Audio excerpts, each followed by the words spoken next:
3.1경제독립TV 신동일 꿈말전소 경제독립운동가 신동일 소장입니다. 지금 홍익희 교수님을 모셨는데 자본주의를 좀 제대로 알아야지, 이 자본주의가 어떻게 잉태되고 앞으로 어떤 방향으로 갈지 알아야지 우리가 투자를 좀 이렇게 종합적인 차원에서 할 수 있을 것 같아서 교수님께 한번 여쭤보도록 하겠습니다. 교수님, 그 자본주의가 지금 현재도 문제가 많은데 일단 자본주의가 어떻게 탄생을 했고 앞으로 어떤 방향으로 좀 가게 될까요? 예.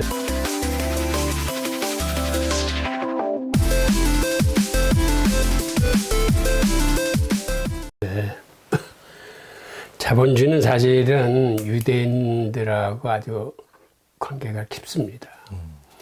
우선 자본주의가 형성된 거는 근대의 중상주의가 싹트기 시작하면서 이제 자본주의가 형성됐거든요. 그러니까 그 역사적인 그 사례들을 한번 짚어보겠습니다. 역사에서 가장 중요한 해 중에 하나가 1492년이에요. 1492년에 세계적으로 중요한 사건이 세 개가 동시에 일어납니다. 그래서 이 1492년을 중세와 근대를 가르는 이런 역사적인 분기점으로 삼고 있습니다. 그러니까 1492년 전에는 중세였고 1492년 이후가 이제 근대가 되는데, 이게 어떻게 갈리냐면 1492년에 우선 콜럼버스가 신대륙을 발견합니다.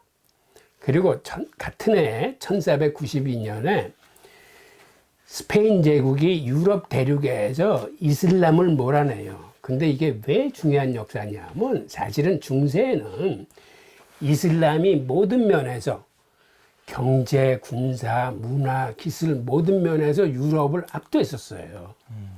근데 그러던 그 중세 기간 동안, 즉 중세 기간 동안에는 유럽 프랑크 왕국이 사방으로 갇혀가지고 대륙에 이렇게 갇혀 살았었어요. 그러니까는 오른쪽으로도 왼쪽으로 이슬람 세력이 있으니까 나가지를 못하고, 지중해에도 이슬람 해상권을 갖고 있으니까 진출하지 못하고, 저 북쪽에는 바이킹 세력들이 있어서 북해 쪽으로도 나가지 못하고 이렇게 갇혀 살았는데 1492년에 비로소 유럽 대국, 즉 스페인에서 이슬람을 몰아내므로써 이제 제대로 기독교 세계가 나름대로 이슬람의 그런 속박에서 벗어날 수 있었던 해가 1492년이에요.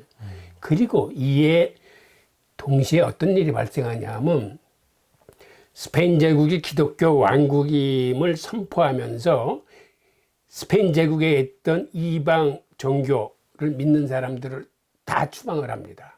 그래서 유대인들하고 무슬림들이 스페인 제국에서 개종을 하지 않으면 다 추방당했어요.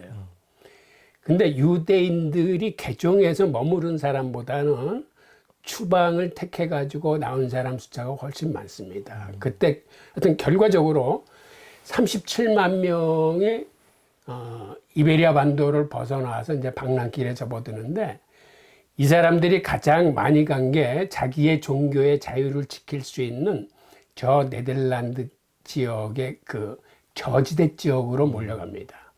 당시 그 저지대는 스페인 제국의 영토였음에도 스페인 제국이 거의 방치하면서 공권력을 행사하지 않은 곳이었기 때문에 종교의 자유가 비교적 보장되어 있던 곳입니다. 그러다 보니까는 카톨릭 국가들을 피해서 많은 유대인들이 그 저지대로 올라가는데, 저지대에 올라가서 이 사람들이 가장 먼저 한 사업이 뭐냐면, 추방령은 발표돼서 3개월 내에 스페인 제국을 떠나야 되는데, 돈이나 금화나 은 같은 거는 갖고 나가다 걸리면은 다 사형당하게 돼 있어서 일절 못 가져 나가고, 그 사람들이 바꿀 수 있는 혹은 담보물로 잡아줬던 보석들을 가지고 나갑니다.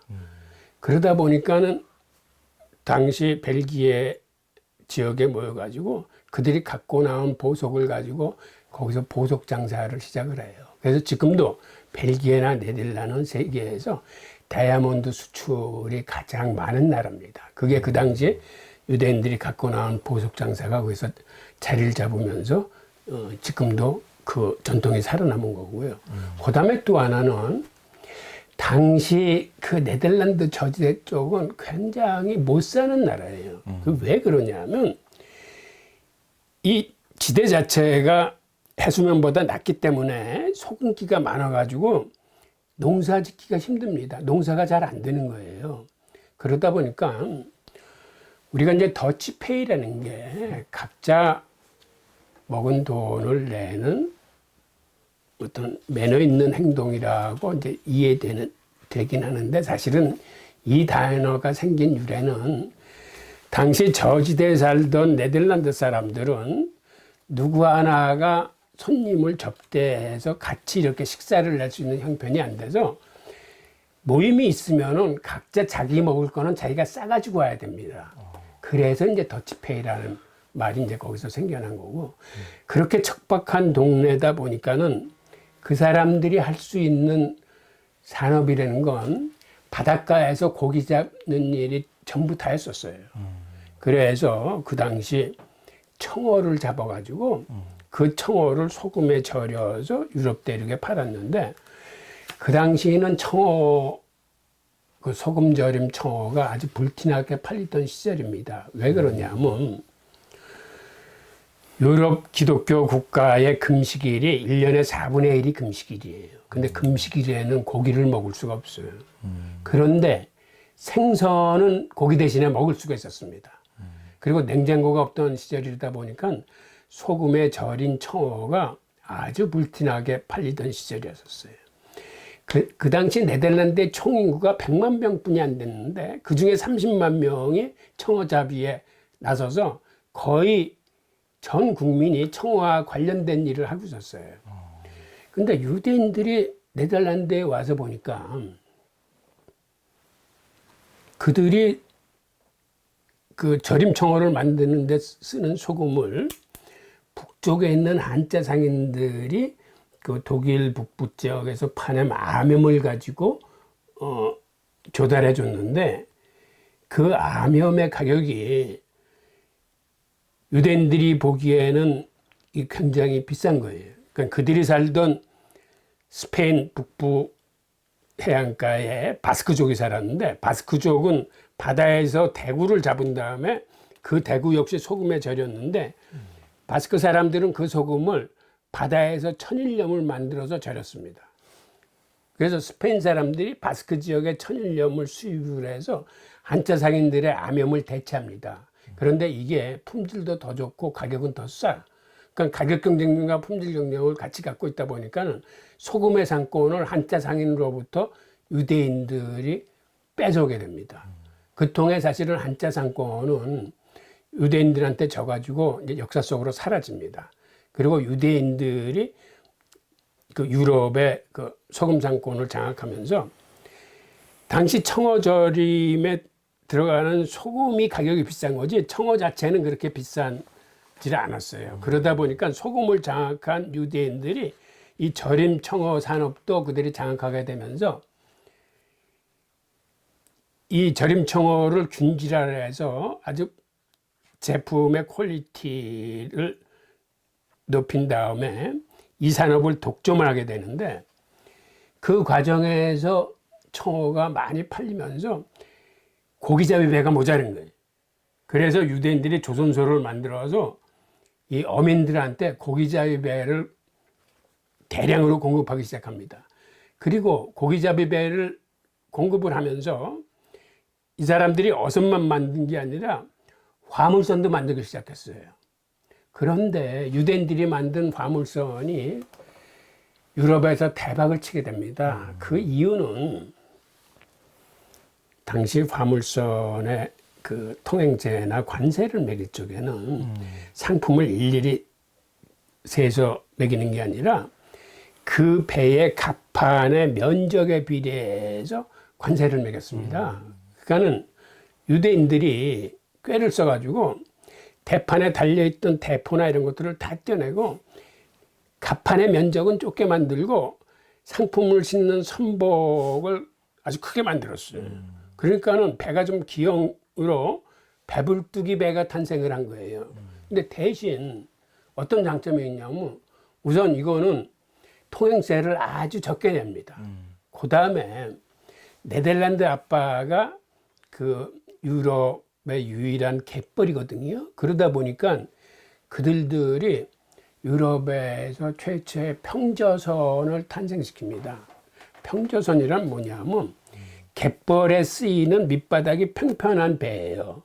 갯벌은 조수간만의 차가 크기 때문에 보통 일반 배들은 배 밑바닥이 뾰족한 유선형인 첨저선이거든요. 근데 갯벌에서는 첨저선은 물이 나간 다음에는 갯벌에 쓰러지기 때문에 이런 유선형 배를 쓸 수가 없어요. 그래서 밑바닥이 평평한 평저선을 썼는데 이 배의 장점이 뭐냐면 유선형 배는 용고를 먼저 만들고 용골 속에서 이제 배를 만듭니다. 그러다 보니까는 배 제작비도 많이 걸리고 배 제작 기간도 오래 걸려요. 그리고 배를 크게 만들 수가 없습니다. 반면에 평저선은 그냥 땅 위에서 만들기 때문에 배를 크게 만들 수 있고 그다음에 빨리 만들 수 있고 싸게 만들 수 있어요. 그리고 평저선이 또 어떤 장점을 갖냐면 이건 밑바닥 즉 헐수선 물에 닿는 선이 적게 들어가기 때문에 강을 거슬러 올라가 가지고 물건 배달을 고객 가까이에다 해줄 수 있어요.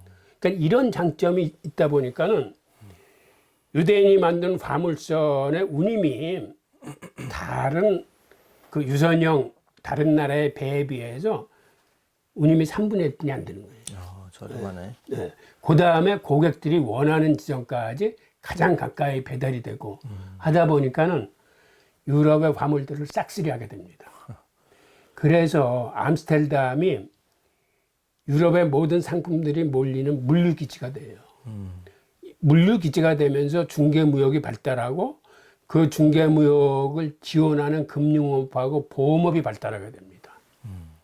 그러다 보니까 자본들이 몰려들고 유대인들이 돈을 많이 벌게 되면서 1602년에 네덜란드 동인도 회사를 세웁니다.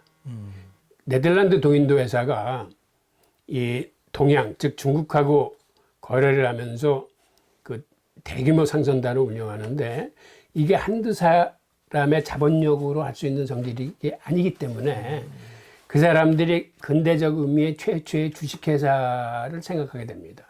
그래서 네덜란드 동인도에서는 근대적 의미의 최초의 주식회사예요. 그래서 네덜란드가 유대인들이 건너온 지 한 100여 년뿐이 안 돼 가지고 거기서 주식회사가 탄생하고 그 주식을 거래하는 주식거래소가 탄생을 하고 그다음에 네덜란드의 모든 나라의 상품들이 몰리다 보니까 네덜란드에서 통용되는 통화만 한 1000가지가 넘는 거예요. 그래서 이 무역하는 사람들이 너무 복잡하니까는 오히려 이게 거래상에 큰 장애를 나타내니까 이 화폐를 통일시키는 중앙은행이 네덜란드에서 탄생을 해요. 그래서 그 1000여 넘던 화폐 종류를 길더라는 당시의 단일통화, 즉 기축통화가 탄생함으로써 일종의 최초의 중앙은행이 암스테르담에서 탄생하거든요. 그러니까 유대인들이 1492년에 스페인에서 쫓겨나서 네덜란드에 도착해서 100여 년뿐이 안 되는 그 단시간 동안에 자본주의의 씨앗이라고 불리는 주식회사, 주식거래소, 중앙은행이 네덜란드 땅에서 탄생을 해요. 이게 사실은 어떤 의미에서 자본주의의 탄생입니다. 그렇네요. 예. 정말 이 자본주의가 어떻게 흘러왔는지는 이제 좀 알겠고, 앞으로 자본주의는 좀 어떤 방향으로 갈지 짧게 그 말씀을 해주신다면, 이게 이제 다음 시간에 또 나오는 내용인데, 부익부 빈익빈이 심화되고 이거를 갖다가 좀 이 과연 현재의 자본주의를 극복할 수 있느냐, 이게 참. 그 얘기는 예. 네덜란드의 그 무역과 금융을 장악하고 있던 유대인 세력이 고스란히 영국으로 옮겨가게 되는데, 이건 요 다음 시간에 네. 같이 묶어서 한번 얘기를 하죠. 알겠습니다. 잘 들었습니다.